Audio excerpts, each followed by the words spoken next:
So let's start with Mumbai Indians versus Kolkata night Riders. ठीक है, हमने जब प्रीव्यू करा था तो बोला था, मतलब मैंने तो पर्टिकुलरली बोला था कि कैसे ये गेम इतना आसान शायद मुंबई के लिए होगा नहीं.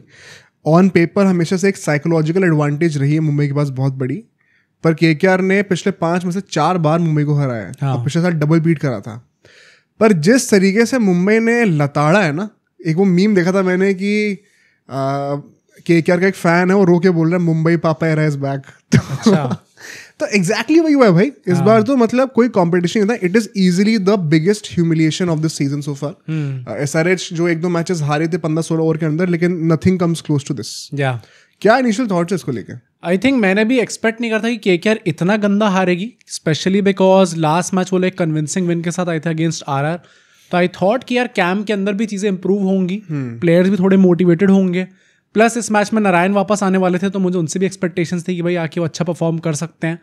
आई डिड नॉट एक्सपेक्ट कि मुंबई इंडियंस इस तरीके से टर्न अप करने वाली है, इतना डोमिनेट कर जाएगी. ये बात तो थी कि सूनर और लेटर उन्हें टर्न अप करना ही था, क्योंकि that's Mumbai Indians for you. हमेशा हर सीजन ऐसी स्लो स्टार्ट करते हैं और फिर एक विन आती है जिसके चलते उनकी स्ट्रीक स्टार्ट हो जाती है. लास्ट सीजन वो नहीं हो पाई थी, बट इस season because things are now good in the camp, जो वाइब है वो सब अच्छी हो गई है, इसलिए कहीं ना कहीं एक्सपेक्टेड था कि चीज़ें बेटर होंगी. बट जिस तरीके से हमारी टर्न अप करी है, हर एक प्लेयर ने टर्न अप करा है, and at the same time KKR का हर एक प्लेयर, मतलब क्या ही परफॉर्मेंस दी उन लोगों ने. इतनी हंसी आ रही थी देख के उस टाइम पे स्ट्रीम के दौरान. वो भी हमने मेंबर्स ओनली लाइव स्ट्रीम करी थी, पहली बार वॉच लॉन्ग करा था, तो देखने में बहुत मज़ा आ रहा था. But I did not expect such a big humiliation. I did not expect this from KKR. देखो, it boils down to 2 things. ये जो हम लोग पूरी एनालिसिस करेंगे अभी गेम की, इसके 2 लेसन्स होने वाले हैं और 2 कंक्लूजन्स होने वाले हैं. एक तो मुंबई की तरफ से जब वो बॉलिंग कर रहे थे, pitch perfect execution of plans. और सेकेंडली केकेआर की तरफ से जितना घटिया आप सिचुएशन को रीड करके एग्जीक्यूट अपने प्लान्स कर सकते थे, उतना घटिया आपने करके दिया. ये दोनों चीज़ें कैसे हुई अभी मैं टेक्निकली ब्रेक डाउन करूंगा. एंड बिफोर दैट मैं 2 चीज़ें और पॉइंट आउट करना चाहता हूँ, क्योंकि अब ना ये see this is one thing. मैं खुद इतना बड़ा केकेआर, मैं 2008 से आईपीएल देख रहा हूँ भाई. जो लोग पूछते हैं भाई क्रिकेट कब से देख रहा है, कर रहा है, मैं 2007 से क्रिकेट देख रहा हूँ.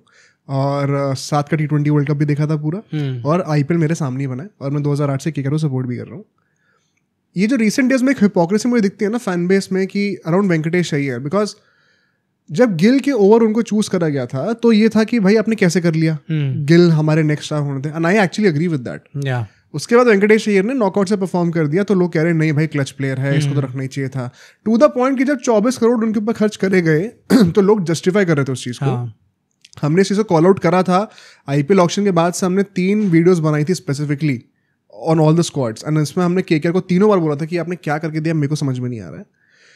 एंड रहाने को कप्तान बनाया, ये भी क्या ब्लंडर था, ये मेरे को समझ में नहीं आया. इसको हमने स्टैटिस्टिकली प्रूव भी करा था.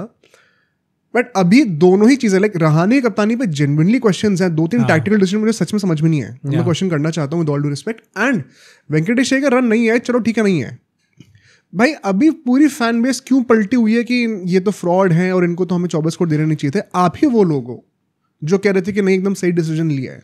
मतलब आई थिंक वही 2 चीज़ों में फैंस डिवाइडेड है. एक फैंस वो थे जो कि हमारे जैसे थे, जो कह रहे थे स्टार्टिंग से डिसीजन गलत है, एंड दूसरे बहुत ही लो परसेंटेज था. हाँ, फॉर श्योर. एंड मेजोरिटी वो थे, क्योंकि हमारे जो कमेंट्स आए थे उसको भी देख के पता चल गया था कि एटलीस्ट हमारी जो ऑडियंस है उसमें मेजर सेंटिमेंट किस तरफ जाता है. मेजोरिटी लोग कह रहे थे कि भाई आप लोग जानते नहीं हो कितने क्लच प्लेयर है, ऑलराउंडर है. वो ऑलराउंडर का भी इतना ज़्यादा टैग लग गया था. ऑल्दो हमें देखने को मिल रहा है भाई इम्पैक्ट प्लेयर के बाद देयर इज नो चांस कि उन्हें बॉलिंग दी जाएगी. मतलब यहाँ तो रसल को बॉलिंग नहीं मिल रही थी, उनको तो दूर की बात है. तो ऑलराउंडर वाला टैग भी हट जाता है. चलो एक फिर बात होती है कि चलो एक क्लच परफॉर्मेंसेस देते हैं, जो कि राइटफुली सो उनने दी भी हुई हैं. तो वहाँ पे उनका वो बात लगती है. बट प्लेऑफ्स में परफॉर्मेंस करने के लिए आपको प्लेऑफ्स में पहुँचना ही पड़ेगा. एंड प्लेऑफ्स में पहुँचने के लिए जो परफॉर्मेंसेज रिक्वायर्ड हैं, क्या वेंकटेश अय्यर वो कंसिस्टेंटली डिलीवर कर सकते हैं. एंड ये भी I would give credit to one of our listeners, जिसने हमारे एक लाइव स्ट्रीम पे बोला था कि वेंकटेश अय्यर ने कभी भी कंसिस्टेंटली आपको परफॉर्मेंस नहीं दिया. एग्जैक्टली. तो उनके साथ इतना पैसा खर्च करके इतना बड़ा गैम्बल लेना, एंड उसके बाद चलो आपने गैम्बल लिया, उसके तो उन्हें प्रॉपर रिस्पॉन्सिबिलिटीज भी नहीं दी. प्लस इन सेइंग दैट यार मुझे ये बहुत गंदा लगता है जब आप लोग बिलो द बेल्ट जाके ना किसी प्लेयर के प्राइस टैग के ऊपर वो करते रहते हो कि 24 करोड़ दिए, रन क्यों नहीं आ रहे, वो नहीं आ रहे. भाई this is not how you treat a player. This is not the right way to question somebody. 24 crore होते या 2 करोड़ होते, रन नहीं आ रहे तो आप क्वेश्चन करो। पर ये चीज पैसे लेके आ जाना इसमें बीच में, मतलब यहाँ पे मैनेजमेंट को कॉल करोगे तो एकदम सही है, प्लेयर को ये नहीं बोलना चाहिए क्योंकि he did not decide his price. मतलब while you can criticise the performances but don't go below the belt in such a way. तो ये हम भी कभी प्रमोट नहीं करते अपने चैनल पे। But now actually coming to the podcast and the main match analysis. देखिए टॉस में हम जब पिच को देखा पहली बार तो रहाने बीइंग अ मुंबई भाई, उन्होंने भी कहा था कि कैसे पिच थोड़ी अलग लग रही है देखने में, इन द सेंस दैट देखो रेड सॉइल पिच है, रॉक सॉलिड होती है, वानखेड़े में रन बहुत आते हैं, ड्यू का फैक्टर भी आता जाता रहता है, तो सब चीजें पॉइंट करती हैं कि आप चेस करो। ऊपर हमें थोड़ी सी ग्रास की कवर भी दिख रही थी, बड़ी कंसिस्टेंट ग्रीन ग्रास की कवर दिख रही थी, विच मेंट कि बॉल पे बड़ा अच्छा कैरी मिलने वाला है। और रवि शास्त्री कहते हैं कि मैं पिच क्रिएटर से बात कर रहा था मैच से पहले, तो वो कहता है 230-240 की पिच चाहिए। डैम, आज कोई भी बंदा ये बहाना नहीं दे सकता कि केकेआर जो है वो पिच की वजह से रन नहीं बना पाई। And this is why Mumbai का जो एग्जीक्यूशन है बॉल के साथ वो इतना स्पेशल होता है कि इतनी पाटा विकेट पे जहाँ पे 230-40 बन सकते थे, वहां पे अपने एक टीम को, और एक टीम ने डिफेंडिंग चैंपियंस को 120 के अंदर आधे स्कोर पर निपटा दिया। तो मुंबई की तो जितनी तारीफ करी जाए उतना कम है यहाँ पर। एंड अगर हम लोग चेंजेस की बातें करें तो बेसिकली नारायण और मोइन अली का स्वैप हुआ था जो कि एक्सपेक्टेड था, आई थिंक सही भी था वो। मुंबई के लिए विल जैक्स वापस आए थे, हमने कहा था, विघ्नेश वापस आए थे, हमने कहा था ये भी कि होना चाहिए। एंड अश्विनी जो कि स्टार रहे इस मैच के, इनके बारे में हमने आईपीएल के स्टार्टिंग के फेज में हमने बात करी थी कि इनको भी ट्राई करा जा सकता है, एंड इवेंचुअली इनको चांस मिलता है। मुजीब, रॉबिन मिन्स और सत्यनारायण बाहर हो जाते हैं। आई think the surprising thing was कि यहाँ पे विल जैक्स वापस तो आए बट रिकल्टन नहीं गए थे इनकी जगह रॉबिन मिन्स गए थे। I was kind of expecting कि रॉबिन मिन्स को एटलीस्ट एक और चांस मिलेगा क्योंकि अभी ने 2 ही मैचेस खेलते हुए थे। यस, उनने परफॉर्मेंस बहुत प्रॉमिसिंग नहीं दिखाई थी, बट अनंत अंबानी ने जिस तरीके से आके कहा था कि भाई वो तो हमारे प्लान्स के पार्ट होने वाले हैं, watch out for Robin Minz, मतलब आपने 2 मैचेस का उनको बेंच कर दिया and then you are playing Will Jacks. Rickelton का अच्छी बात यह है कि अल्टीमेटली वो फॉर्म में आ जाते हैं तो we can't question his position now, but as of मतलब at that point of time मुझे थोड़ा सा अजीब लगा था भाई कि रॉबिन मिन्स को क्यों बाहर करा आपने। No fair. और इसमें अगर हम लोग बात करें हमारे पावर प्ले की, बिकॉज मैच यहीं पे ऑलमोस्ट खत्म हो चुका था, 41 for 4 होता है केकेआर का स्कोर, एंड इसमें this is the most pathetic and the most lame performance by a batting unit in a power play this season.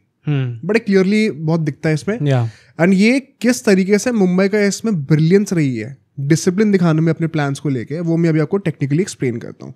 जो सारे के सारे 4 विकेट गिरे हैं ना पावर प्ले में, उसमें पिच की कोई गलती नहीं थी, सारा का सारा pathetic execution by the batters था। बोल्ट ने जो पहला विकेट निकाला नारायण को, देखो इसको हम लोग ब्रेकडाउन वैसे ज्यादा करने का पॉइंट है नहीं, बिकॉज नारायण से आप क्या ही एक्सपेक्ट भी करते हो।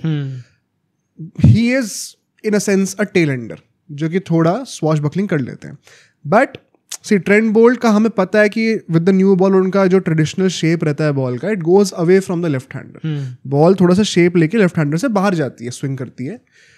ऐसे में नारायण एक ओवर पिच डिलीवरी पे एक्सपेक्टिंग कि मैं अपनी सामने वाली टांग जो है क्लियर कर दूंगा, हटा के अपना शोल्डर्स खोलूंगा और रूम बनाऊंगा और फिर मैं स्लॉक करूंगा मिड विकेट के ऊपर से, but did not cover for the line of the swing. Ball उनसे स्विंग होकर बाहर चली जाती है एंड डंडों पे लग जाती है। तीनों डंडे उनके एक्सपोज थे बिकॉज सामने वाली टांग उन्होंने पहले से क्लियर कर दी थी, विकेट्स कवर्ड थे नहीं, होते भी तो शायद एलबीडब्ल्यू हो जाते।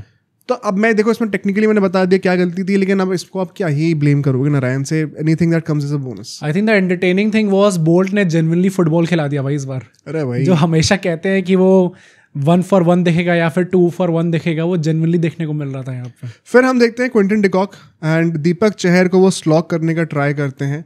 वंस अगेन स्टेप आउट कर रहे थे, बॉल और बॉडी के बीच में इतना डिस्टेंस नहीं था कि वो बॉल के अंडरनीथ आके उसको एलिवेट कर पाए।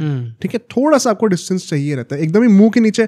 आप खुद ट्राई करना, कभी गली क्रिकेट खेलोगे तो अंडर आर्म बॉलिंग कराओ एक बंदे से, अगर आप बॉल के टिप तक एकदम मुंह के नीचे ही पहुंच जाओगे ना तो कभी उसको एलिवेट नहीं कर पाओगे। हाँ, आप उसको डाउन द ग्राउंड ड्राइव जरा अच्छे से कर सकते हो, बट एलिवेशन के लिए आपको थोड़ा सा गैप चाहिए रहता है, जहाँ पे आपका फुट लैंड कर रहा है और जहाँ पे बॉल लैंड कर रही है, तभी वो अंडरनीथ आके आप स्लॉक कर पाओगे। तो Quinton de Kock perhaps did not get that and वो एकदम ही मिड ऑफ के हाथों में चली जाती है, इजी कैच हो जाता है। चलो मैं फिर भी कह रहा हूँ क्विंटन डिकॉक को भी मैं कॉल आउट नहीं करूंगा, बिकॉज एक मैं already man of the match बन चुके हैं, वो एक मैच हमें ऑलरेडी दे दी।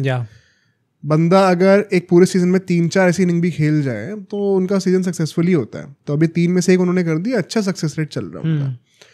बट उसके बाद जब हम देखते हैं रहाणे को, अश्विनी कुमार की पहली बॉल थी वो, उन्होंने एक डीप पॉइंट और एक डीप स्क्वायर लेग सेट इन कर रखा था एंड जो ऐसा सेटअप होता है इसमें बेसिकली थर्ड मैन और फाइनल के अंदर होते हैं, तो इसमें ना स्कोप बहुत कम होता है कि आप बाउंसर जो है आउटसाइड ऑफ स्टंप डालोगे, क्योंकि आप बड़े आराम से अपर कट मार दोगे, थर्ड मैन सर्कल के अंदर है। ऐसे में या तो आप बाउंसर डालोगे तो बॉडी के अंदर डालोगे ताकि वो स्क्वायर लेग पे पुश करे, हाँ हुक लग जाएगा कभी तो ठीक है, कोई बात नहीं, बट आप बैट्समैन को थ्रेटन कर सकते हो बॉडी लाइन पे, या तो आउटसाइड ऑफ स्टंप वाइड एक यॉर्कर ट्राई करोगे, फुल लेंथ की डिलीवरी ट्राई करोगे। एंड अश्विनी ने यही करा, आउटसाइड ऑफ स्टंप वाइड एक फुल लेंथ की डिलीवरी ट्राई करी ना। Rahane being such an experience player he new कि ये दो ही चीज़ें हो सकती हैं, वही करा उसने। एंड डीप पॉइंट पे खड़ा हुआ है, tries to slash it, bat twist होता है, हाथ में अच्छे से कनेक्ट नहीं हुई, एंड तिलक वर्मा के हाथों में कैच आ जाती है। वो भी उन्होंने फंबल कर दिया था लेकिन कैच आ जाता है। और यहाँ पे आकाश चोपड़ा ने भी एक ट्वीट करा था, मैं देख रहा था अभी, कि वही कि जो ऑल आउट इंटेंट वाली स्ट्रैटेजी है कभी ना कभी तो आपको अडॉप्ट करना ही पड़ेगा, क्योंकि हाँ मुझे मारना है अंधाधुन, हाँ भले ही फील्डर है वहाँ पे। देखो ये एक बहुत ही डाइसी टॉपिक है, I think all out intent is the way to go, future यही होने वाला है। बट अभी हमने SRH के लिए भी कहा था कि जब आपको पता 3-4 विकेट गिर गए हैं स्टार्टिंग में, तो थोड़ा सा टोन डाउन कर सकते हो, अडैप्ट कर लो, पिक योर बॉल्स। अगर आप मतलब अपनी ईगो के साथ मत खेलो कि बॉलर ने फील्ड सेटअप कर रखी है और वो फील्ड के हिसाब से ही बॉलिंग कर रहा है तो भी मैं फील्डर के ऊपर से ही मारूंगा। आई थिंक रहाने ने जो करा है, मतलब उस टाइप तक जैसे 2 विकेट गिर चुके, 1 विकेट गिर चुका था ना उस टाइम पे, या 2 विकेट क्विंटन डिकॉक भी आउट हो गए थे। हाँ, तो 2 विकेट गिर चुके। आई थिंक तब भी आप वो थोड़ा अफोर्ड कर सकते हो, थोड़ा अफोर्ड कर सकते हो, बट वही ना, अगर एग्जीक्यूट नहीं होगा तो फिर आपको क्रिटिसिज्म हाँ मिलेगा। आई थिंक जहाँ पे रहाने आउट हो गए और उसके बाद नीचे जो खिलाड़ी आए और उन्होंने सेम अप्रोच दिखाई, वहां पे मुझे थोड़ी प्रॉब्लम लगने लग गई केकेआर के साथ। मतलब पॉइंट यही था कि you are seeing what is happening, and उसके बाद भी आप just because you want to go, देखो ऑल आउट का क्या मतलब, आप 10-15 रन ही तो मारोगे ओवर में, तो 3 good balls that you get you will score those runs. बाकी बॉल्स आप सिंगल भी ले सकते हो, डबल भी ले सकते हो, तो picking those balls is the art of batting. और वो मुझे लगता है कहीं ना कहीं हम लोग थोड़ा सा माइंडलेस इंटेंट के चक्कर में कभी कभी भूल जाते हैं, जो कि माइकल क्लार्क ने भी कॉल आउट करा है। तो आई थिंक ये चल रहा है, ये एक डिस्कशन चल रहा है। केन विलियमसन ने आज प्री मैच शो में बोला था कि sensible batting is something that we have not seen enough in this season. तो ये ऊपर के लेवल के क्रिकेटर्स भी सेम चीज को एको कर रहे हैं। अब इसके बाद क्या होता है, अच्छा यहाँ पे 1 सेकंड, हार्दिक पांड्या की कप्तानी को देखो आप। दीपक चहर ने विकेट लिया था क्विंटन डिकॉक का, उनको सेकंड ओवर नहीं मिला। अश्विनी कुमार को आप लेके आए, उन्होंने पहले ओवर विकेट ले लिया। तो वो चेंज था, इंस्पायर्ड चेंज था, विकेट मिला तो तारीफ बनती है इसमें। उसके बाद हम देखते हैं कि दीपक चहर आते हैं and Venkatesh Iyer, the 24 crore man, 2 catches उनके ड्रॉप हो चुके थे। हमने नीतीश राणा वर्सेस CSK वाला जो भी बैटल हुआ था उसकी बात करी थी, कैसे शॉर्ट ऑफ लेंथ बॉल्स थी जेमी ओवर्टन की, बाउंसर्स नहीं थी, शॉर्ट ऑफ लेंथ बॉल्स थी उसके, वो अंडरनीथ आके उसको अपर कट मार के, क्योंकि थर्ड मैन फाइनल सर्कल के अंदर थे, पीछे चौके में मार रहे थे, लिटरली रन्स खोद के निकाले थे उन्होंने। अब जेमी ओवर्टन जो है वहां पर एक राइट हैंडेड बैटर को बॉल, लेफ्ट हैंडेड बैटर को बॉल डाल रहे हैं अक्रॉस, तो बॉडी से बॉल लीव कर रही नीतीश राणा के। यहाँ पे दीपक चहर का भी नेचुरल शेप होता है कि वो बॉल अंदर आएगी लेफ्ट हैंडर के लिए, तो उसमें उनको रूम मिलेगा नहीं वेंकटेश अय्यर को वो शॉट मारने का।